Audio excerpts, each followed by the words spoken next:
கர்த்தருக்கு ஸ்தோத்திரம். Jehovah இரே prayer time சேனலுக்கு உங்களை வெல்கம் பண்ணுறேன். இப்பொழுது நம்ம பார்க்கவிருக்கிற வேத பகுதி ஏசாயா 40:29. சோர்ந்து போகிறவனுக்கு அவர் பலன் கொடுத்து சத்துவம் இல்லாதவனுக்கு சத்துவத்தை பெருக பண்ணுகிறார். இந்த வசனத்தில் சோர்ந்து போகிறவன் என்பது தளர்ந்து போகுதல் என்று பார்க்கலாம். தளர்ந்து போகிற ஒரு மனிதனுக்கு ஆண்டவர் பலன் கொடுக்கிறார். சத்துவம் இல்லாதவன் என்று சொல்லும்போது வலிமை இழந்தவன் பார்க்கலாம். சத்துவம் இல்லாதவனுக்கு, அதாவது வலிமை இல்லாதவனுக்கு வலிமை பெருக பண்ணுகிற தேவன்.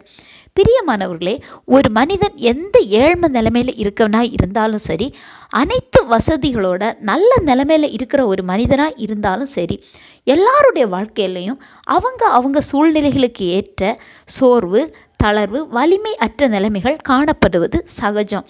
அந்த நிலைமையில் எந்த உலக மனிதர்களும் நமக்கு உதவவோ நம்ம கூட இருக்கவோ மாட்டாங்க. அப்படி இருந்தாலும் அவர்கள் செய்கிற உதவியோ நமக்கு நிரந்தரம் கிடையாது.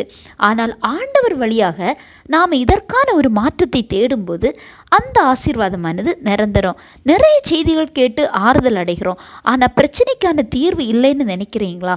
நமது தேவன் நம்மீது எப்பொழுதும் கண்ணோக்கமாக இருக்கக்கூடியவங்க. நாம் எங்கே இருந்தாலும் எந்த நிலைமையில் இருந்தாலும் நம்மை ரொம்ப நேசிக்கிற தேவன். எப்படி சொல்லலாம், நம்முடைய இருதயத்தின் ஆழங்களை கூட அறிந்த தேவன். நாம் எளியவர்கள்னோ, நம்ம ரொம்ப சிறுமியானவர்கள்னோ நம்மை தள்ளி விடுகிற தேவன் அல்ல. நாம் உட்கார்ந்தது முதல் எழுந்தது முதல் எல்லா காரியங்களும் அறிந்திருக்கிற தேவன். நமது இருதயத்தில் உள்ள வேதனைகள், கஷ்டங்கள் எல்லாம் அவர் அறிந்தவர். இவ்வளவு அறிந்த தேவன் நம்மை பார்க்கல, நமது ஜெபத்தை கேட்கல நாம் நினைத்தால் அது தவறு. ஏசாயா 40:31 பார்த்தீங்கன்னா, கர்த்தருக்கு காத்திருக்கிறவர்களோ புது பலன் அடைந்து கழுகுகளைப் போல செட்டைகளை அடித்து எழும்புவார்கள். அவர்கள் ஓடினாலும் இளைப்படையார்கள், நடந்தாலும் சோர்ந்து போகார்கள் அப்படின்னு நாம் பார்க்கலாம். கழுகுகளைப் போல அப்படின்னா, கழுகு பற்றி ஏற்கனவே ஒரு வீடியோவில் சொல்லியிருக்கேன். இந்த கழுகானது கொஞ்சம் வருடங்கள் வாழ்ந்த பிறகு அதன் உடலில் உள்ள அனைத்து ரோமங்களும் இறகுகளும் உதிர்ந்து போய் ரொம்ப பார்க்க அருவருப்பான நிலைமையில் காணப்படும். அப்போ இந்த கழுகு என்ன செய்யும் தெரியுமா? ஒதுங்கி போய் எங்கேயாவது தூர ஒரு மலை குன்றுகளில் வாழ ஆரம்பிக்கும். தன்னுடைய இறகுகளெல்லாம் திருப்பி முளைக்கும் காலம் வரும்போது புதிய பலன் அடைந்து ஏற்ற நேரம் வெளியில் வரும். புது பலன் அடைந்த ஒரு பறவையாக வெளியில் வரும். அதுபோல தான் ஏற்ற நேரம் வர நாம் பொறுத்திருக்கணும்.